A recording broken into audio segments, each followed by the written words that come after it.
Eu sou Mário Persona e essas são as respostas que eu dei aos que me perguntaram sobre a Bíblia. A dúvida se a gente deve se chamar cristão ou falar cristianismo surgiu quando alguém publicou uma afirmação no Facebook que dizia o seguinte, abre aspas, Paulo não pregou o evangelho segundo o cristianismo, não pregou nenhuma fé cristã, também não assumiu o título de cristão e não ensinou a doutrina da Trindade, fecha aspas. A verdade é que Paulo pregou sim a fé cristã, assumiu o título de cristão pelo fato de nunca tê-lo negado e ensinou a doutrina da Trindade porque ela é bíblica, de capa a capa. Começando pela falsa ideia de que seria errado alguém se identificar como cristão ou dar a alguém essa designação, é verdade que os que eram convertidos a Cristo foram pela primeira vez chamados de cristãos pelos gentios, lá em Antioquia.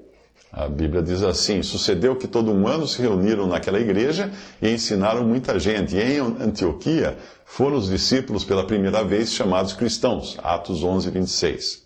Apesar disso, esse termo não foi rejeitado pelos seguidores de Cristo. Portanto, não é errado dizer sou cristão. Agripa entendeu muito bem que se ele cresce no que Paulo dizia, ele corria o risco de se tornar cristão. A resposta de Paulo deixa claro que ele não contestou essa designação, mas até gostaria que Agripa e todos os outros também se tornassem cristãos. Veja a passagem. E disse Agripa a Paulo, por pouco me queres persuadir a que me faça cristão. E disse Paulo, provera a Deus que, ou por pouco ou por muito, não somente tu, mas também todos quantos hoje me estão ouvindo, se tornassem tais qual eu sou, exceto estas cadeias. Atos 26, 28 em diante. Pedro usa o termo cristão, deixando claro que ele identificava muito bem aqueles que um dia tinham decidido crer em Cristo e buscar viver de modo a agradá-lo. Ele diz assim, mas se padece como cristão, não se envergonhe, antes glorifique a Deus nesta parte, 1 Pedro 4,16. E o Concise Bible Dictionary, que foi compilado por irmãos congregados ao nome do Senhor no século XIX, explica melhor como esse termo foi corrompido ao longo dos séculos. O texto diz, infelizmente não demorou para que a profissão exterior de Cristo se separasse da verdadeira fé nele, na grande massa que era reconhecida como cristã no mundo. E na prática as pessoas se tornavam qualquer coisa, menos seguidoras de Cristo, como mostram as Escrituras e a história. Para aprender o que o cristianismo é, segundo Deus, devemos olhar não para o grande corpo que professa ser cristão, mas para as Escrituras, que testemunham claramente o declínio que já havia começado. Fecha aspas. Esse declínio pode ser encontrado em muitas passagens, principalmente nas segundas epístolas e também nas 7 cartas às 7 igrejas em Apocalipse 2 e 3, que representam os diferentes períodos históricos do testemunho cristão no mundo, terminando com o que hoje vivemos, que é Laodiceia. Portanto, não é errado ser identificado ou identificar-se ou identificar alguém como cristão. O errado é adotar outro nome para se identificar. Quando a cristandade deixou de reconhecer a suficiência do nome de Cristo e a querer negar a unidade do corpo de Cristo, passou a adotar nomes adicionais para diferenciar os cristãos uns dos outros, por diferentes denominações. Nós vemos que isso já estava sendo praticado entre os coríntios, quando alguns se denominavam seguidores de homens como Paulo, Apolo, Cefas, e alguns queriam se diferenciar desses dizendo-se de Cristo, como se os outros não fossem. Era assim que um erro levava a outro. Veja o que Paulo escreveu. Porque a respeito de vós, irmãos meus, me foi comunicado pelos da família de Cloé, que há contendas entre vós. Quero dizer com isto que cada um de vós diz, eu sou de Paulo, e eu de Apolo, e eu de Cefas, e eu de Cristo. Está Cristo dividido? Foi Paulo crucificado por vós? Ou fostes vós batizados em nome de Paulo? Porque dizendo um, eu sou de Paulo, e outro, eu de Apolo, porventura não sois carnais? Pois quem é Paulo e quem é Apolo, senão ministros pelos quais crestes e conforme o que o Senhor deu a cada um?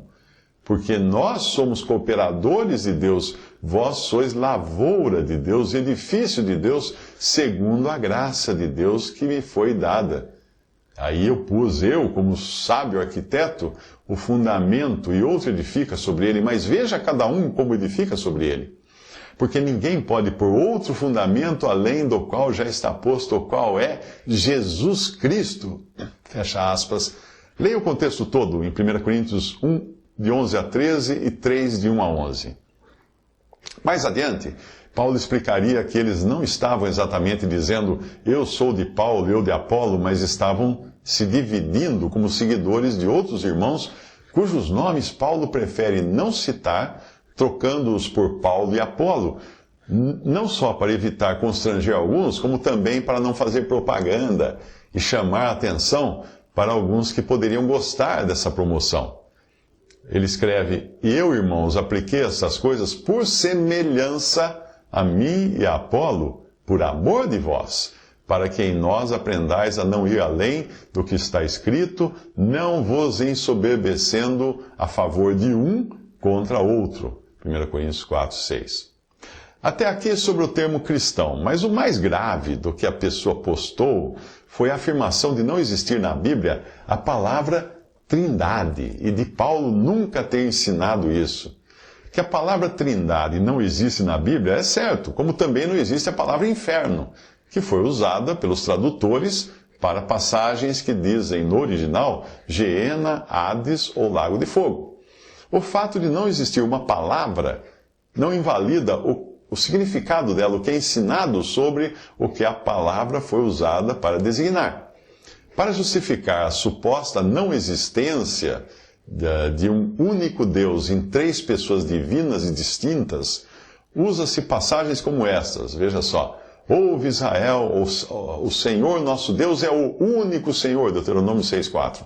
E outra, para que saibam que tu, a quem somente pertence o nome de Senhor, és o Altíssimo sobre toda a terra, Salmo 83, 18. Porém, isto é não entender que a revelação de Deus foi gradativa, e por isso esta verdade da Trindade ainda não era conhecida dos santos e profetas do Antigo Testamento, por isso que os judeus não a professam hoje.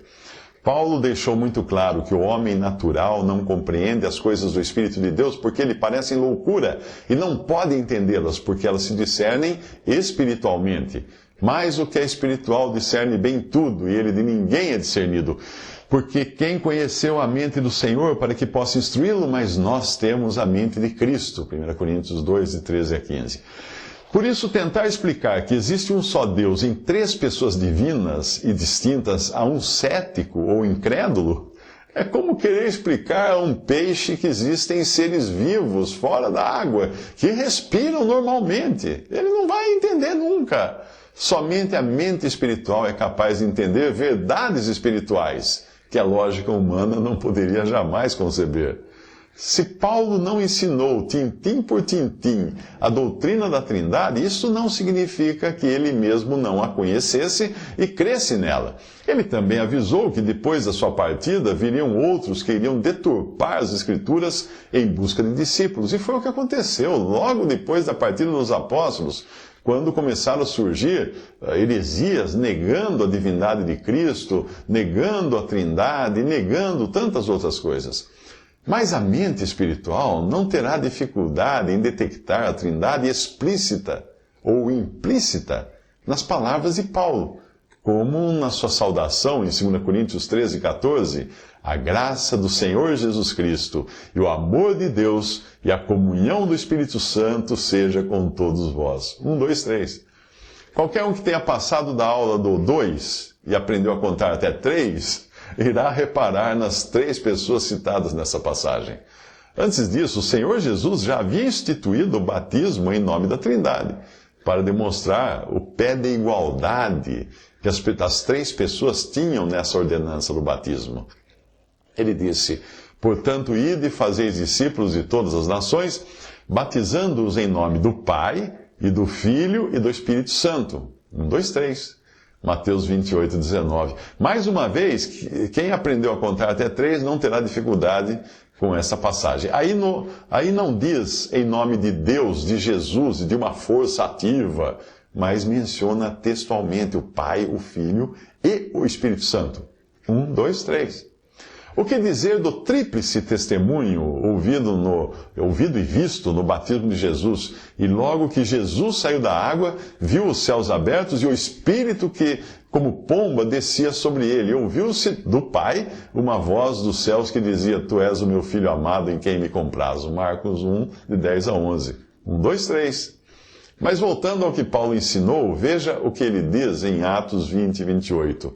Olhai, pois, por vós e por todo o rebanho sobre que o Espírito Santo vos constituiu bispos para apacentardes a igreja de Deus, que ele resgatou com seu próprio sangue.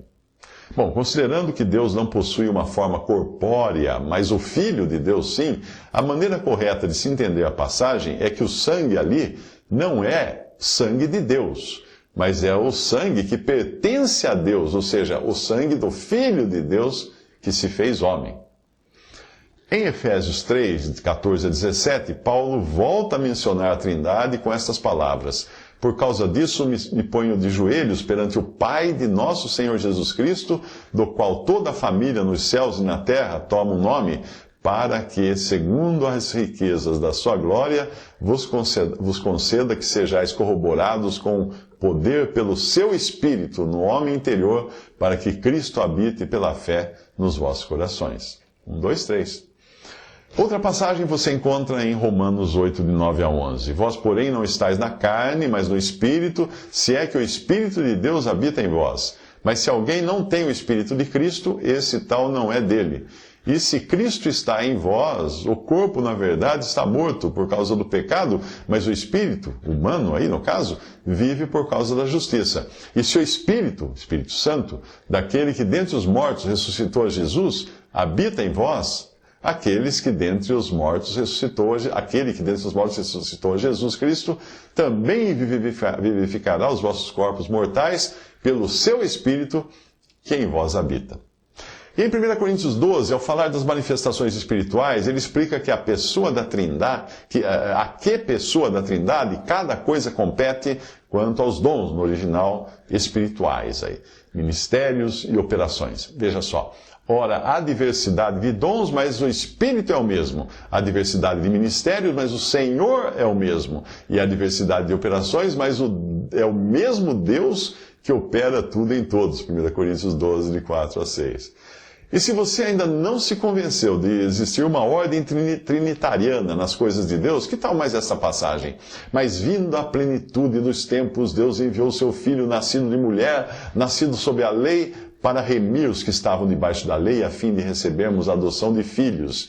E porque sois filhos, Deus enviou aos vossos corações o Espírito de seu Filho que clama: Abba, Pai. Gálatas 4, de 4 a 6. E se ao invés de Gálatas você escrever Efésios e manter a mesma numeração de capítulo e versículos, aí você vai encontrar: há um só corpo e um só Espírito, como também fostes chamados em uma só esperança da vossa vocação, um só Senhor, uma só fé, um só batismo, um só Deus e Pai de todos, o qual é sobre todos e por todos e em todos vós. Gálatas 4, de 4 a 6. Para não me alongar, vou apenas dar uma dica, sem transcrever as passagens, que são muito longas, e isto servirá para a sua lição de casa. Se não for capaz de anotar tudo pelo áudio ou vídeo, leia a versão texto no site respondi.com.br. Quando eu disse que a verdade da Trindade não tinha sido revelada no Antigo Testamento, isso não significa que não podia ser encontrada lá, ainda que de forma velada, como é o caso do diálogo entre as três pessoas da Trindade, que nós encontramos no Salmo 102, e que só pode ser entendido graças a passagens do Novo Testamento, que complementam isso. Nos versículos 1 a 11, nós vemos o Senhor Jesus pendurado na cruz falando com Deus. Dos versículos 12 ao 15, nós vemos o Pai respondendo ao Filho, mas sabemos que é isto mesmo quando lemos Hebreus 1:8, que diz: Mas do Filho diz: Ó Deus, o teu trono subsiste pelos séculos dos séculos, cetro de iniquidade é o cetro do teu reino. Nos versículos 16 a 22, aquele que fala não se identifica, mas tudo indica ser o Espírito Santo, descrevendo a futura restauração de Israel sob o reinado do Messias. Nos versículos 23, a primeira parte do versículo 24, o Salvador é visto mais uma vez sofrendo nas mãos de Deus por nossos pecados. Da segunda parte do versículo 24 até o versículo 28, nós sabemos que é o Pai falando ao Filho, porque agora nós temos Hebreus 1, de 10 a 12, que diz: Tu, Senhor, no princípio fundaste a terra, e os céus são obra das tuas mãos, eles sucumbirão, mas tu permanecerás, e todos eles como roupa envelhecerão, e como mantos enrolarás, e serão mudados, mas tu és o mesmo, e os teus anos não acabarão. Mas a postagem daquela pessoa no Facebook, que no seu bojo negava a Trindade, revelou algo sinistro, que é a existência de pessoas infiltradas na verdade de que há um só corpo e na verdade de que os cristãos devem estar congregados somente ao nome do Senhor. Eu identifiquei ao menos 3 assim na minha lista de supostos amigos, e os deletei, apesar de eles costumarem curtir, comentar, reproduzir os meus textos e vídeos, falando de como e onde congregar, ou denunciando o erro das denominações. Pegando carona nesses assuntos, eles faziam parecer a outros que comungavam das mesmas ideias que eu e outros irmãos comungamos, mas não passavam de infiltrados ou clandestinos nesse terreno da verdade de um só corpo. As suas crenças são heréticas, são piores até que as do catolicismo romano ou de muitas denominações protestantes fundamentalistas. Como eu sempre alerto, hoje é moda sair das denominações para criar grupos independentes cuja diversão é jogar pedras nas denominações, nos seus pastores, nas suas doutrinas, no dízimo, etc. Então sempre faça o teste da divindade de Cristo e da Trindade, 2 temas que podem não existir nesses grupos que só parecem estar congregados unicamente ao nome do Senhor, mas não estão. Alguns deles são formados por hereges com doutrinas malignas. Visite respondi.com.br. Adquira os livros ou baixe e-books. Visite 3minutos.net. Baixe o aplicativo